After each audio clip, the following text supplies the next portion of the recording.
is up, guys, and welcome to another episode of Guarani Vision, the first ever podcast dedicated to Paraguayan football in English. As always, I'm Roberto Rojas, and joining me my two great co-hosts, Fede Perez and Ralph Hannah. And guys, it's been a big week. It's been a big week in Paraguay. Obviously, we're heading towards the end of September, heading into a new month. Obviously, there's so much going on from the Paraguayan League as a whole. Obviously, a huge domestic race coming right to the brink. We have the U20 World Cup starting this weekend as well. It's going to be a big tournament for a lot of people, obviously because it's a World Cup and also because it really is going to demonstrate the young Paraguayans who are ready to demonstrate themselves to the entire world, just like they did in the continent earlier this year. Obviously we have to mention about a lot of the Paraguayans abroad because they've been in the news for a lot of good things, really. And, I'll go to Fede on this one because, certainly it's been sort of a week in which a lot has been going on from an administrative point of view as well, because, we saw some rumors coming up as well that CONMEBOL and especially the APF would like to get more games for the 2030 World Cup, which would mean an expanded 64 teams that had been reported for quite some time, actually.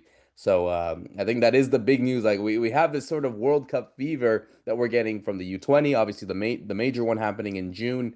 And, obviously I think they kind of want to feel like they want to be part of it. They feel like they want to have that demonstration of not just one game, but more games, especially with Paraguay. Is the country ready? That's a whole different story, though, Fede. I'm with you on that one. Hi, Roberto. Hi, Rob. Hi to everyone listening to Guarani Vision. Another episode, another great one. We got obviously ready for everyone. That's always here every week. And yeah, this thing about the World Cup, I mean, it's pretty much every week, right? We get news about the World Cup and you're thinking, okay, it's 2026. No. We got news about 2030 because, yeah, apparently South America is pushing on trying to get more games. And when I say South America, I mean all three countries have come together in this proposal with Infantino, the FIFA president, who's apparently also on board with this situation because he's already expanding the World Cup. So he's thinking, okay, if we can make this even bigger, why not? We'll see if they can get everybody on board with this situation as they're having key meetings, I believe, this past week. The rumor has gotten out, and when this thing just gets bigger and bigger, you're thinking, okay, it could actually happen. We're talking about 6 games, maybe. This could be huge, really, for our country and just how much money it would move in 2030, right? I mean, plenty of stuff to look forward to still on in this year. Just like you said, Roberto, the Under-20 World Cup. I was also following a lot of the Paraguayans this week in Libertadores and Sudamericana. I saw Gustavo Gomez had a fantastic series really against River, even though he was really banged up in this second game. I don't know if you guys saw that picture of his eye in Sudamericana. Really happy with what I'm seeing. I don't know if I got to stick with one team to the final. Maybe it's Lanús with Jose Canale, right? I mean, we don't have that many Paraguayans that are standing out there, but we don't have any Paraguayan teams in Libertadores and Sudamericana, so I'm looking at them in their particular stuff, what they can bring to their teams, and yeah, we got plenty of stuff to talk about. Rumors going on, coaches, new coaches coming into the league, Copa Paraguay. We got plenty of stuff to talk about today. Definitely, we can even make a special episode on what Diego Gomez did this week, guys, because I think that blew everyone away. Well, we'll get to Diego in a bit, but yeah, Ralph, just going to you, there is a lot of attention, I think, given to the Libertadores. One, obviously, because of the Paraguayans playing there. Obviously, we have our semifinalists with Liga de Quito against Palmeiras. The Palmeiras are Ramon Sosa and Gustavo Gomez. Flamengo against Racing with Richard Sanchez, but of course, with a familiar foe and a familiar name that has been always been in Paraguay, with Gustavo Costas. Him being able to, once again, after one-upping himself, winning the Sudamericana on Paraguayan soil, no less last year, he'll get the chance to maybe win it for Racing and a big test against Flamengo coming soon as well. And also in the Sudamericana, I mean, again, yeah, it's going to be interesting to see what happens in this one because, of course, we don't have a lot of Paraguayans on, the teams that are going to be participating. I mean, we have, obviously, like you said, with Lanús, with Ronaldo de Jesus, Jose Canales. Ronaldo de Jesus is not obviously playing, but we got someone like in Atletico Mineiro, for example, with Junior Alonso. He's there as well, a big name in the teams. But Independiente Valle with Luis Zarate, he's on that team as well. And obviously Universidad de Chile with a lot of important players as well. But the big thing, of course, is that it's going to be played in Asunción. So I think there's going to be a lot of extra attention given to whoever goes there and plays there. And going back to the 2031, I mean, look, ultimately, whatever happens, I think all these sort of test events and, what we've seen in the past with, obviously, various youth tournaments and, everything that the country has been able to host from a sporting perspective. I think this Sudamericana is also just another test because if they are trying to get 6 games for the World Cup, I mean, it's ultimately going to be similar to what Paraguay has been doing in the Sudamericanas finals. It's going to be the third one they're going to have in their history. We'll see what stadium it's going to be, obviously, but these sort of events are exactly test runs to see how they can handle it for 2030 if they are ready. Because ultimately, you're going to have 6, in this case, I'm using this as like a broad example. You're essentially having 6 similar events to those Sudamericana finals, depending on different fan bases, who's going to come in, that sort of thing, security, obviously. So, these test events really need to demonstrate what Paraguay are able to do when they have to host literally the biggest event in sports, well, at least in football, in this perspective. Yeah, that's right. Hi to everybody watching, listening, and you're right about not just the Copa Sudamericana final, which has just been given to Asuncion, right? Because they said that in Bolivia they weren't going to be ready. But you've just had the Pan American or the Junior Pan American Games. Even just yesterday, the World Federation of Cycling confirmed that Asuncion is going to be hosting the 2028 Sprint World Championships or track, sorry, World Championships.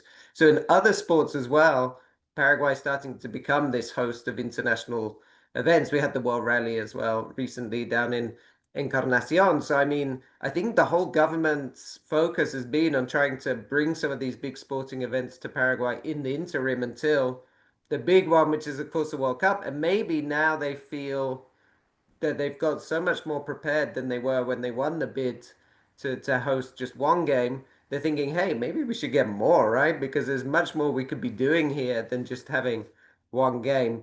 I mean, the big question will be, especially for this World Cup, is that the stadium they've chosen at the moment doesn't exist. So we've still got 5 years for Olimpia to get that stadium together.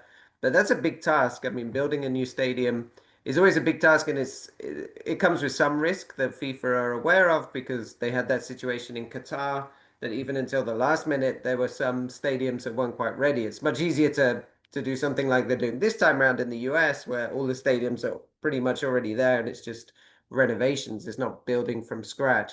So we'll have to see. We'll have to see what works out. But definitely Paraguay's geared itself up for this idea of we can be a host of international kind of world-class sporting events. And for them, I think for the whole, especially this current government, they're thinking one game's not enough. We could probably do a bit more. So I think the pressure is also coming not just from within football, it's the government as well saying, hey, we're able to do this. Because of course it will bring so much more tourism, so much more investment, just basically times the investment by 6, right? In terms of if you have 6 games instead of one. So I'm sure there's big conversations happening above just CONMEBOL, just the Paraguayan FA in terms of trying to bring these games here. They're really thinking a big picture, aren't they, Fede? With all this happening, it really is something that ultimately feels like, hey, if you're able to host a World Cup and you can do these events, it can show that the country really is in a good spot to host international events from a whole. I mean, we even seen that with the FIFA Congress that they hosted as well. That's also something that, is obviously it's sports related and it's not actual games happening, but at least like for big major events, it shows that the country, small country from relatively speaking, with like 7 million people, they're able to do something like that. Yeah, but I'm not seeing the country being built the way it should be built towards 2030. I'm talking about roads. I'm talking about the airport that should already be getting bigger and bigger. We saw it with the rally championship that Raf was talking about. I mean, it collapsed, and 6 games is a lot of people coming into the country at the same time, a lot of tourists. I don't know if the hotels, even if we have enough. We saw it in the last Sudamericana. A lot of fans had to stay outside of the capital, outside of Asuncion, really far away from the venue. So I don't know if we're really up to the task of 6 games. It sounds a bit too much for me as of right now, living in the country. But, a lot of things can happen in 5 years. This moves a lot of money. I'm already seeing a couple of big things going on here in the country, from building stuff, building roads, building new stuff. We're already hearing about huge projects that are gonna keep on on happening, but you know how this country and the pace of those things kind of go by. So yeah, you always take it with certain caution, and we're seeing this day by day, year by year. We'll see if they're really up for it, right? I mean, as of right now, I don't feel like the country is yet up to the standards of what the World Cup needs for 2030. But we're humble. We said it from the beginning. We're gonna do this World Cup the Paraguayan way, and it looks more and more that it's gonna be that way. You know, people are gonna have to come here and watch out for certain things. You know, we're not gonna be able to become Europe in just 5 years. We're not gonna become China in 5 years. I mean, we're not ready for that. So it's gonna look like a very South American World Cup. That's the reality. I don't know if we're ready for 6 games. I don't feel like we are right now, Ralph. Yeah, I mean, you made a great point about the airport having been through there recently, and they only have 17 flights a day in Paraguay. And just a comparison, like Miami has like over 1,000. So I mean, it would be a huge difference to have that influx of people. But of course, I mean, there'll be other ways to get there. You can get to Buenos Aires, you can get like a long bus up there can be ways, I think, for the dedicated football fan. And also, I think for a lot of football fans, that's part of the thrill and the fun. I mean, you guys are the same. We've met so many people that go to Paraguay for that experience. They don't want everything to be perfect, right? They want something a bit different to what they're used to in the UK and Europe. And so I think from that side, people will still enjoy it. Like Fede says, Paraguay wants to do it the kind of South American way. There's still that possibility. But hey, look at us talking about this now, 5 years to go. It's something that's exciting, and it's exciting a lot of people inside the country. I mean, people are really looking forward to this because just imagining that Paraguay to have just one game just never seemed realistic, I would say, when I was living there. And so the fact that it's happening is really it's a dream, just the one game, and then obviously if they get the six, that would be amazing. There's a will, there's a way, is what people say about when it comes to this kind of thing. So, yeah, it's going to be interesting to see what happens. We'll obviously see if, FIFA or all the federations, sort of confederations, really come to an agreement and try to expand this World Cup. That's a whole different story we'll talk about afterwards. But yeah, it's interesting to see that the country really is trying to really have its importance in sport, in this case in football, from a global perspective. So it'll be interesting to see. We'll switch gears now to, like you said, really the big talking point from the week, and that's from Diego Gomez. So obviously Diego Gomez with an incredible performance midweek in the EFL Cup, or the Carabao Cup, as they say over there. He was playing with Brighton Hove Albion in the second round or third round, I should say, of the EFL Cup. And yeah, he came off with one of the best performances that a Paraguayan has ever done in Europe, essentially, in quite some time. He goes in and he does he starts obviously the game, and he's been starting some games in those domestic leagues as well. So there is that sort of level of trust given to him from a domestic point of view. And he goes in and he shows up incredibly. 4 goals on the day, a first minute hat trick. I mean, some of the goals were incredible. I think the third goal, the volley from just outside the box into the top corner, I think was incredible. It's a shame that the Ballon d'Or ceremony happened, literally the day before. Maybe that would have been up for the Puskas, or hey, maybe he's got that Puskas wrapped up for next year. But yeah, an incredible performance as well. 6 goals already for him in these performances for Brighton. Obviously, he scored, sorry, no, 5 goals, I should say, this season in 6 games for Brighton this season. Obviously, the other day against Barnsley. He scored against Oxford United in the next round. I mean, he's been on incredible form, Ralph. I mean, we'll talk about just, big picture in a second, but this game, I think, is historic. The fact that he is the first ever Paraguayan since Roque Santa Cruz to score a hat trick, but then he goes and breaks that record as the first Paraguayan to score 4 goals in English football, and the first one to do it in a big matchup since Elodio Martinez did so in Europe when he played for Barcelona in El Clasico, and this was back in 1957. So you have to go back almost 70 years since that's able to happen. I mean, you didn't expect this. I mean, we all thought that Diego Gomez was a really incredible talent and he has the capability of doing all the dirty work in midfield. But to score 4 goals, I think that goes way beyond anyone's imagination. And yeah, I understand it is Barnsley. It's a third division team. They play in League One in English football. But to do that out of anyone, and right now being the top goal scorer for the club, I mean, it's incredible. And the fact that he's not even a consistent starter for Brighton yet. Yeah, I mean, firstly you said, did we expect it? Well, no, because he's never scored 2 goals in a senior game. He scored twice for Paraguay in the Olympics, but that's under 23s, right? That's not actually senior football. So this was the first time he never scored more than 1 goal in a game. And then he goes and gets four from 4 shots on target as well, right? I think he has one other shot in the game. But it's just incredible that I don't think anybody was expecting that. But what we're so happy about, I think everybody, apart from this history and breaking records, for him personally, these are the games where he has to take his chance. Because, like you say, he's not a regular starter in the Premier League. At the moment, he's been always that second sub, maybe third sub in the game. So he's getting his minutes, but he's not always playing. And so when you get the game, the very reason he gets the start is because the coach wants to see what he can do, right? And to take that chance. And he did it in the last round. He did score against Oxford. Now he's made all the headlines, and he showed everybody, I think, that kind of technique, that skill. Maybe some people hadn't seen his goal against Brazil, but the goal against Brazil is incredible technique as well. And now he's doing it on, I would say, an even in a way a bigger stage, because even though some people say it's only the League Cup, everybody will see. I think more people are watching that game sometimes than watching our games down here in South America because of the time zone. I'm talking about Brighton fans and local fans of English football. So it's a huge moment and really good for him.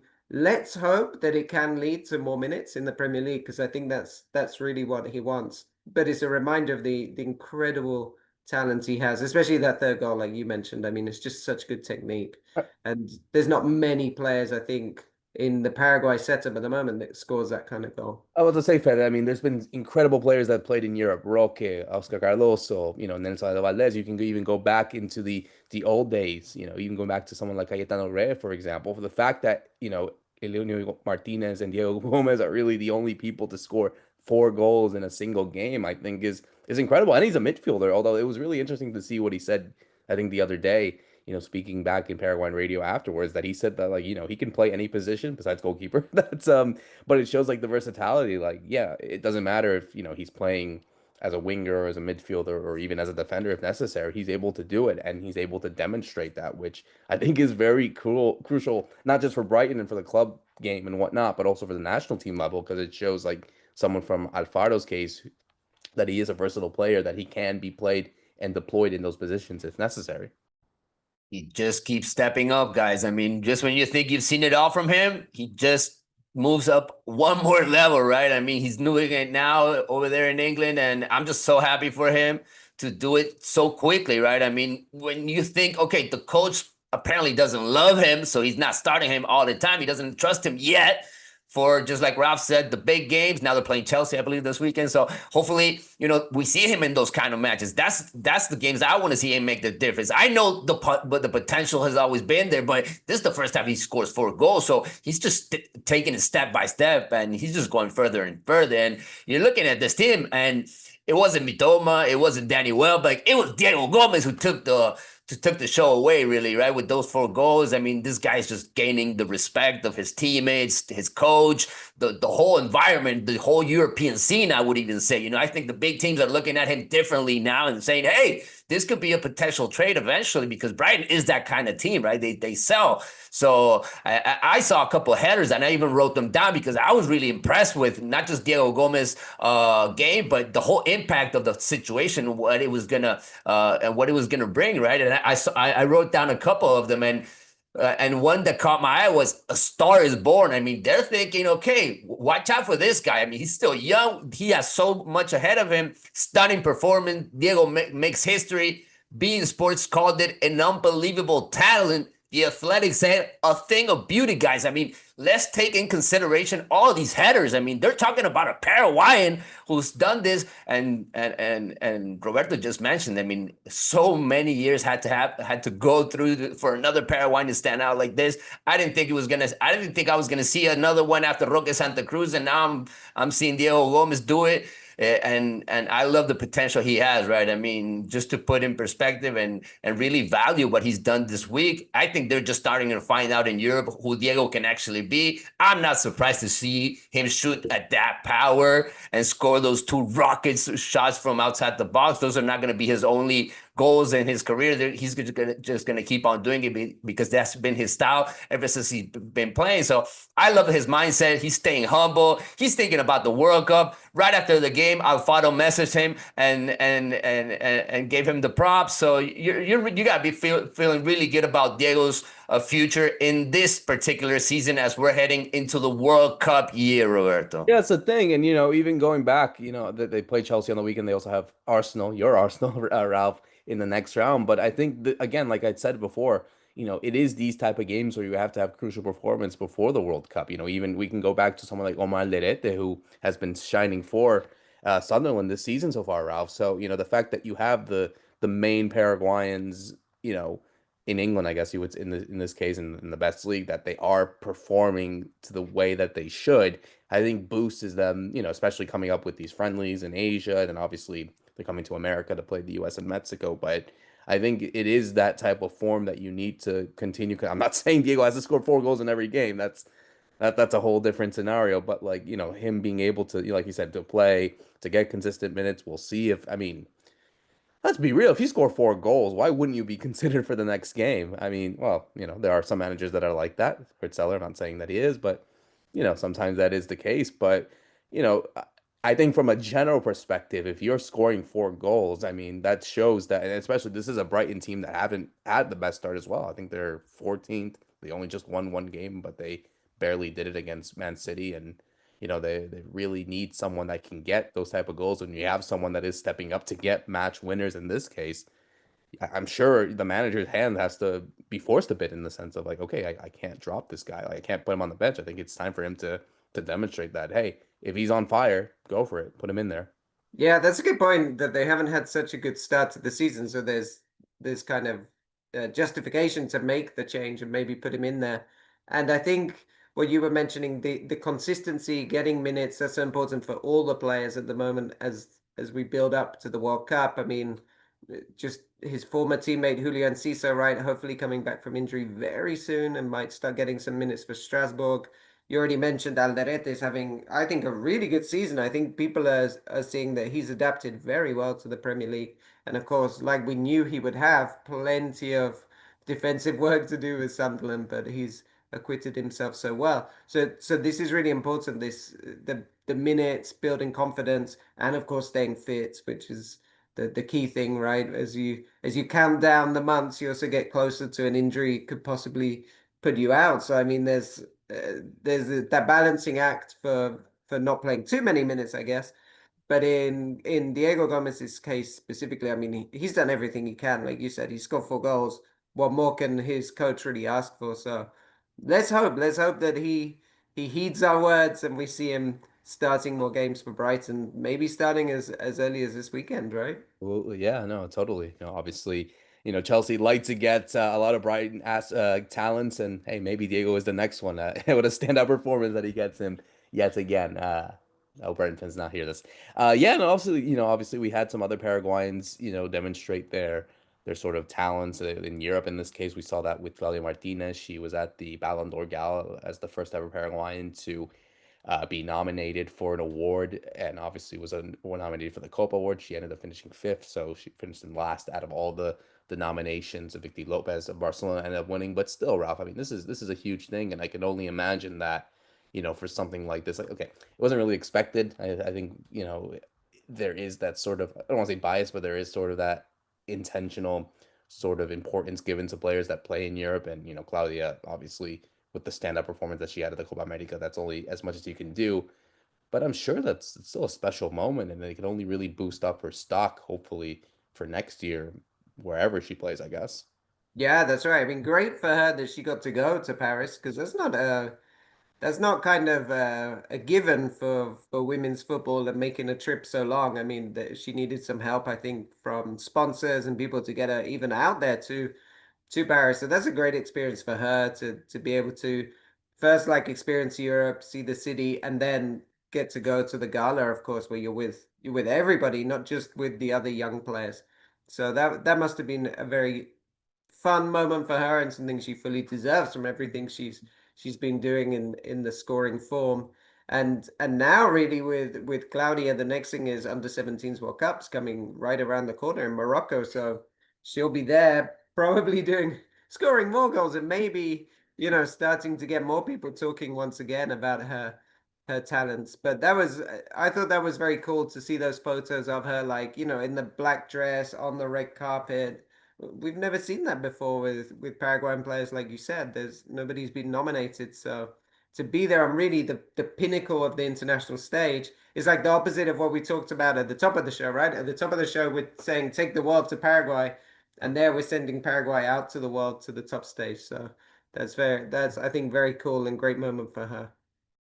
Yeah, it obviously took me back to the Enciso Gala, right? Back a couple of years ago when he was at the FIFA Gala there with his best goal of the year, trying to make it happen for him. Also, I don't like these kind of awards, these individual awards. You're there also rooting for Dembele and Jamal. You're thinking, okay, either one can win it, and the same thing happens in women's list, right? I mean, they all deserve it. I mean, give Claudia Martinez a prize, give her an award at the end of the year. You got to give it to her if you're the FA or something, because she's done incredible things for Paraguayan football, for the women's game. So she deserves her award. Besides being one of the best out there in the world, what she's doing here in Paraguay is just amazing. And just take it over there to Paris, I think it puts her out there in the market. It puts her out there in the scene of women's football, even in Europe. So this could be huge for her. I heard her say a couple of times in different interviews, I want to play over there. I want to be there. So, her mindset is already thinking about, I want to make that leap. I want to make that next step. So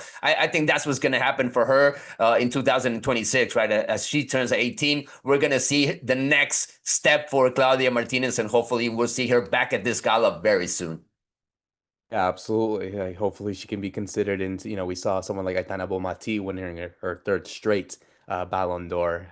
Who's to say that Martinez can't be considered in that sort of short list? There's 30 players that get nominated, and I think there's only two South Americans, and they were both Brazilians. Who's to say that she can't go back and be considered into one of the best players for the women's game? And the fact that she's still so young that, I don't think this is her last award ceremony, to say the least.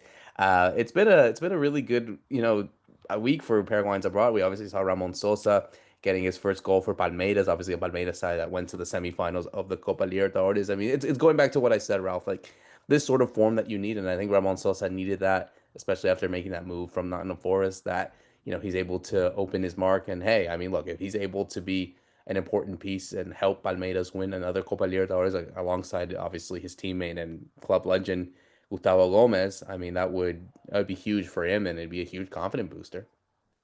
Yeah, and a really well taken goal as well. The ball kind of sat up nicely, as they say, and he just really smashed it with the right foot and got off the mark. And I think that was, I mean, it was a game they ended up winning comfortably, but there's still the pressure, I think, of being like, I'm gonna have to hit this and score, or I'm gonna look a fool, because otherwise, the ball could just fly off anywhere. And we know Ramon Sosa, he's always had that confidence, and so now he gets the first goal, keeps building, and it's similar, maybe a similar situation to Diego Gomez in a way, right? Just keep building that confidence, getting more minutes. And the great thing for him is he has Gustavo Gomez next to him, and Gomez is, I mean, Gomez is like a fine wine, right? He's getting better with age, because you just feel the performances I've seen him. I didn't watch this most recent game against River, but the first leg, I mean, he was just imperious. He was so good in that game.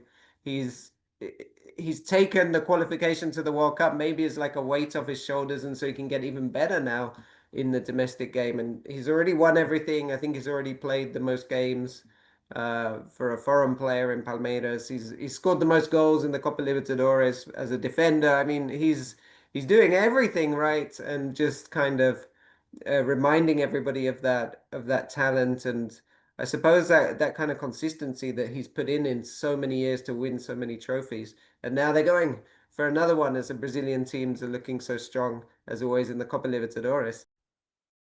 I wanted to see him back in Europe, but Palmeiras is such a good team. I mean, just watching them in this Libertadores, they keep on doing it year by year with their coach. So they have a tremendous talent in that squad. It's not going to be easy for him to break through and eventually have an opportunity in that starting team. I think he's always going to be in that rotation. the one that Gustavo Gomez is not in because he's the leader, he's the captain. If he can play every single game, he's gonna play every single game. But they got so much talent in the squad, and I'm just happy for Ramon because I see that the teammates love him. Just as he scored that goal, I mean, the whole bench just got up and everyone went to hug him because you could feel that it's a special moment for him. It's the first goal he scores after more than 10 games, so he was kind of waiting for this opportunity to happen. So I'm really happy for him. Hopefully, this is not the first and only goal we see from him this year, at least, even though he's not one of those guys that you're always expecting to score, but you do want to see him get more game time. There's a lot of players that are not playing, and they've been considered by Gustavo Alfaro. Hugo Cuenca is another one over there in Italy. He moved teams, but he's yet to get pretty much minutes. So, you're following all these kind of players that you're thinking, okay, they're in the consideration, but if they don't play enough, it's going to be really hard for them to fight for a spot, at least for minutes in the World Cup. Then we'll see if they even make it to the roster, right? Because the roster is going to be really hard to make. And I'm still worried about the forwards, guys. I'm not seeing many of our forwards score out there. And I'm hearing rumors that Gustavo Alfaro is even looking outside the radar, outside of the players that he's been using. We saw what happened with Alcaraz also coming into the team last minute. He's always looking, I believe, for another center forward. And I'm really looking forward to what kind of list he's going to throw out there for the friendlies that are coming up. I mean, at this point, you put it at Diego Gomez, right? He's the one that he's on form out of everyone, Ralph. I mean, at this point, hey, like you said, if he said he can play any position and he's scoring goals, there's your guy. No, but all jokes aside, I think that is a really good thing to do. I think, especially given that Paraguay have qualified for the World Cup, I think there is that interest. They're seeing a lot of players who have obviously Paraguayan roots and obviously have some sort of like family member. It's no matter if you're Argentine or whatever. I think they want to be part of this team because they realize like, hey, if I'm on good form and I can pick up, the confidence of the coach, in this case Alfaro, I can go in a World Cup squad. It's just as simple as that. There's huge opportunity, yeah, and we're seeing that from, I think for everybody it would be the time to get your documents in order, right? To then have the chance to be called up, like a late one, like Lucas Barrios was the last case in 2010, I remember. But then we've also got to look at the players that maybe had a chance, and the step up to the level can be very different. So I mean, talking about Martinez, right, who scored another great goal for Platense recently, the free kick. But when he played those two games, he didn't really seem to be up at the level. So it's a difficult thing to be, I think, a striker in international football. I mean, it's not easy. And so apart from Sanabria, is really trying to find out who's going to be your player that can come in and do something. We've got to wait for maybe Pita. Pita did well in the qualifiers when he had his chance. He's been out injured. He's coming back, so that might be a good backup to have. But we're really not seeing the goal scorers, right? So it is going to be a huge question of where those goals end up coming from, and does it have to be Diego Gomez flying through or making late runs or just scoring from distance? Maybe he will be our captain hero in the group stages and get us to do something different. I got a Absolutely. name that's been going around, and he plays still in the local league. We'll see if he comes eventually into the consideration in these upcoming friendlies. But Ivan Ramirez, guys, this is a name that people are talking and talking about more and more. He's a very young striker, and he's having his breakthrough season with Guarani, who are top of the league. Yeah, I was about to say, and we'll get to what I need in a second. I think certainly, look, it is really interesting to see how the domestic league is really being considered, in comparison to obviously the players that are playing abroad, Fede. I think there is that sort of chip on your shoulder,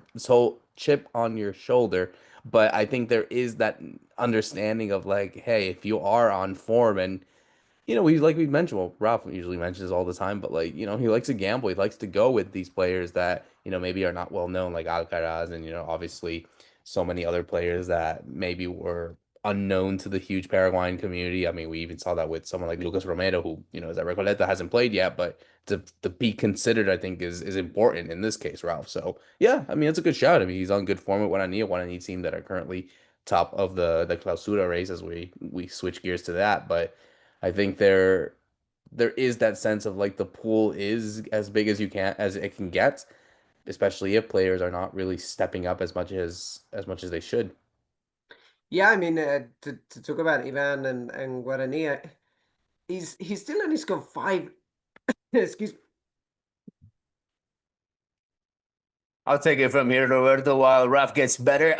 Look, Ivan Ramirez has blown everybody away, and he plays alongside a striker that has enough experience like Fer, so he's learning his way around everybody in the league, and he's gone up against the best defenders of the Paraguayan league. And I'm thinking, hey, he might even make a big move at the end of the year, and this could mean that he could go to a team outside of the country and maybe have that opportunity in the national team. I do think these last friendlies before the end of the year, and even the first ones at the beginning of the 2026 will be used that way, Ralph, to try out players. Yeah, that's what I was trying to get to there. That he's only scored five league goals, Ivan Ramirez, but he's got these chances now for two things: for the friendlies. I know. I mean, he's really being allergic to the thing of what Ivan Ramirez's form, Fede. But no, I think look, I think it's incredible that you see a lot of these players trying to step up as much as possible. And look, when you are on a team that is going big in the race, like what I need, the fact that they are taking advantage right now. Obviously, Cerro Porteño are right there. They just sacked Diego Martinez. We'll see who it's going to be their new manager over there. There have been talks about getting someone from Independiente Santa Fe with their manager, and I just trying to remember his name, but Feather, you can help me out on this one. Jorge Babas. Jorge Bava, that's the one. Sorry, it was like that. I was thinking Salva. I was like, no, Salva is not coach set over that anymore. But yeah, when you go into those type of things, it really is certainly a situation where Alfaro has to, in this case, force his hand about trying to go and get players who are hungry and who really want to demonstrate themselves and have be those wild cards. I think he's going to look at the young players, guys. I don't think he's going to get. I'm hearing a lot of rumors in Argentina. I get messages every week about, hey, is Alfaro really talking with this player? Is Alfaro really talking with this one? I've even heard Adrian Martinez, who's more than 30 years old in Racing, who's having a fantastical time in Racing these last 2 years. He's been amazing, but I don't see a scorer over 30 playing for the World Cup and who has never worn the Paraguayan jersey. I don't see it happen, Raf. I think he's going to aim for the young players. Yeah, I agree. I mean, having somebody like Adrian Martinez is the same risk that he did with Ronaldo from Platense, right? That you've got that age, sure you've got a lot of goals, but it's at your more comfortable level, and I'm pushing you a step up. And so with older players, I think that's quite hard to do or even to justify.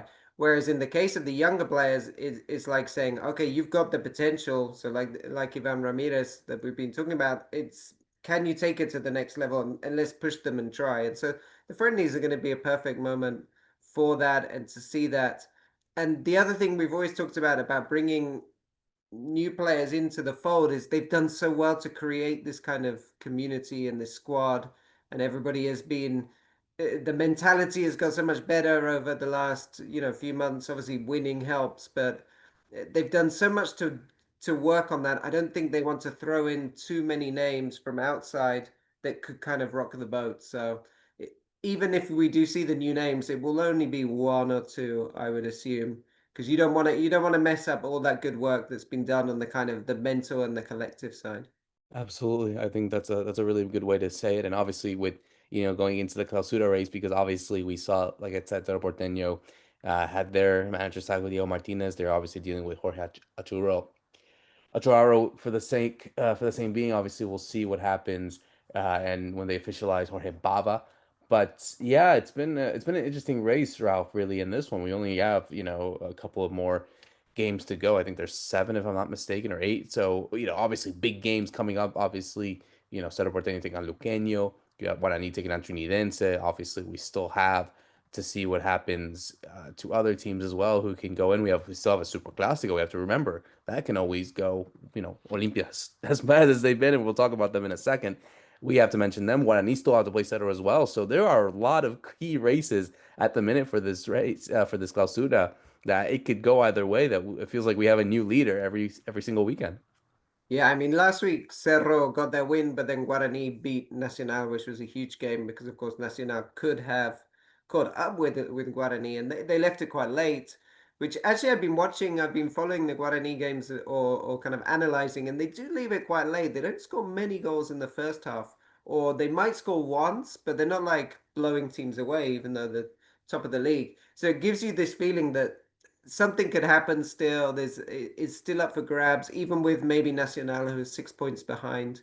Cerro have this really tough run. I think there's you mentioned the games like Libertad, Guarani, Olimpia. They all fall together. I think it's like three in a row or four, and there's 3 and 4 games those are included. So that's going to be the real crunch time. But we've seen so far that in this tournament, especially this year, everybody is capable of beating everybody. So at any given weekend, like, Guarani, as we go to recording, are playing Trinidense today. It's like, well, Trinidense, maybe they could get a result. So you don't feel like this is wrapped up by any stretch of the imagination.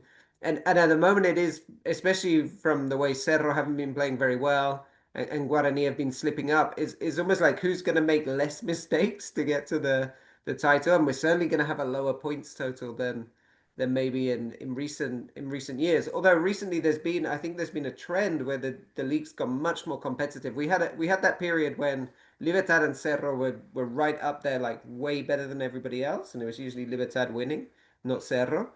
But then we've had, everybody coming back in, and so Palermo's Olimpia, I think the Galeanos Libertad, those teams weren't winning by huge points margins. It's got much more competitive. So we're just seeing that playing out again. And I don't know. I don't think you're asking me for a prediction, and I'm No, no, definitely not yet, not not going yet. to give one, yeah, No, not because yet, it, not it yet. really could go either way, I think.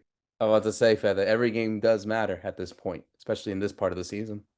Yeah, we've seen it from the small teams from the countryside like General Caballero, who they beaten the big teams in this tournament because they're trying to fight for their opportunity to still stay in first division. It looks like Tempetaria and them will head into Intermedia, second division next year, but they're making it hard for the teams that want to fight for this title. I'm totally with Ralph. I think it's totally open. The title race, what it is of right now, I think they're playing the prettiest football. I think they're as of right now in the driver's seat, and hopefully they can win the big games because they got the fans by their side. So that's nice to see, in a campaign like this one, to have the fans with them. Cerro might be able to pick it up with their new coach. I think this is going to bring, a whole new mentality and a fresh air in that locker room, and it could be just right on time because they're really close to that first spot. I don't count out Nacional and Sportivo Trinidense just because of the way they've been playing this season. They got coaches that they know their way around this league, so I'm not counting them out. Watch out for those de Mayo, who's just stepping it up after they brought back also Felipe Jimenez. It's that kind of tournament, guys. We're seeing small teams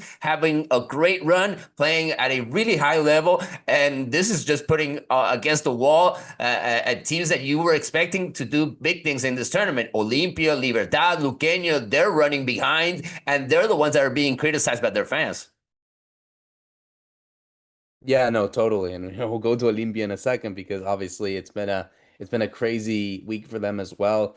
They've really been on some bad form lately with Ever Almeida. Obviously we saw them, tie Trinidense the other day in the on the weekend, and then they play the Copa Paraguay against Tempetaru, a Tempetaru side that, are essentially the favorite. They're going to be the first team to go down to the Intermediate next year. They go and play over there in Itagua, and it was crazy that they took the lead inside 25 minutes. They took a 2-0 lead before Olimpia tied it up, and then on penalties they get knocked out. I mean, and with players like Sebastián Pereira, Rich Ortiz, important players that should be able to step up, they couldn't do it. I mean, where do Olimpia go from there, Fede? I mean, we've been seeing some rumors about emergency reunions, like what's going to happen from an administrative point of view. It's just crisis after crisis. They're trying to end the year now, and the fact that they haven't won anything this year, it's unthinkable.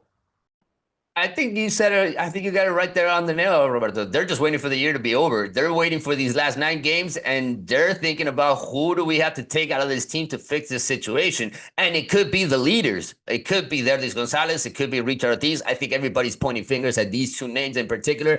I do think one of them is not going to be in the squad next year. But it's not just going to be them. I think a lot of players, Olimpia hired over 20 players this year, guys. I mean, and most of them haven't been up to the task of playing in a big team like this. And the relationship hasn't been there. You know, the group thing it is just never built up. And as of right now, you're seeing a team that's just falling apart game by game. And just like you said, Roberto, they're just waiting for the end of the year. I really don't know what's going to happen with this Olimpia as we're heading into 2026. I don't even know if ever Almeida is secure with his job, even though he took it just a couple of games ago to Ralph.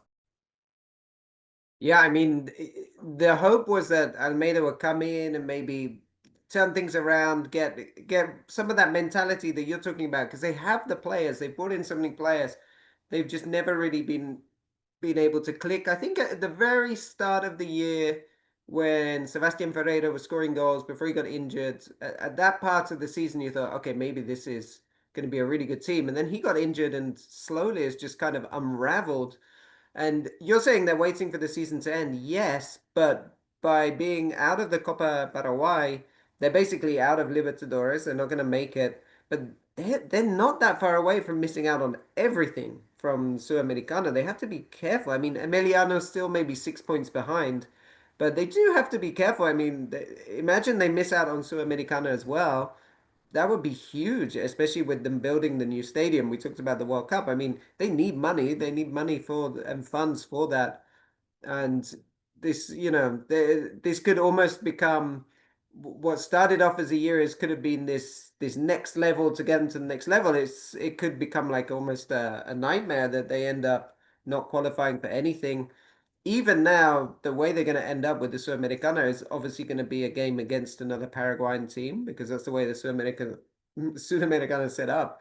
And I don't know, you don't want them to get another Nacional or Recoleta in there, and they end up slipping up there, and their whole year's over in the first game of next year. I mean, they've really piled a lot of pressure on themselves, and it's a difficult situation. I think with Almeida, I would imagine they let him see through the rest of the year because it's going to be hard to get somebody else. But then they're going to try and do what Cerro did. Remember Cerro last year, they got Harasaguer in and let him see out the season and then went and got their foreign coach. I think they're going to end up doing that because they need to give a preseason to somebody.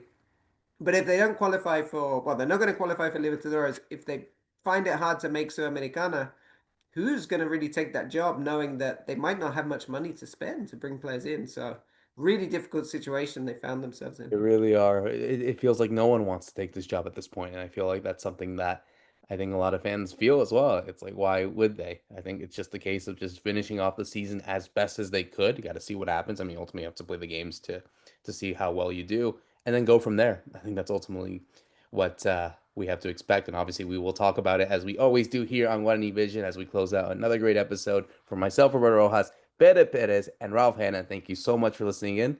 See you soon.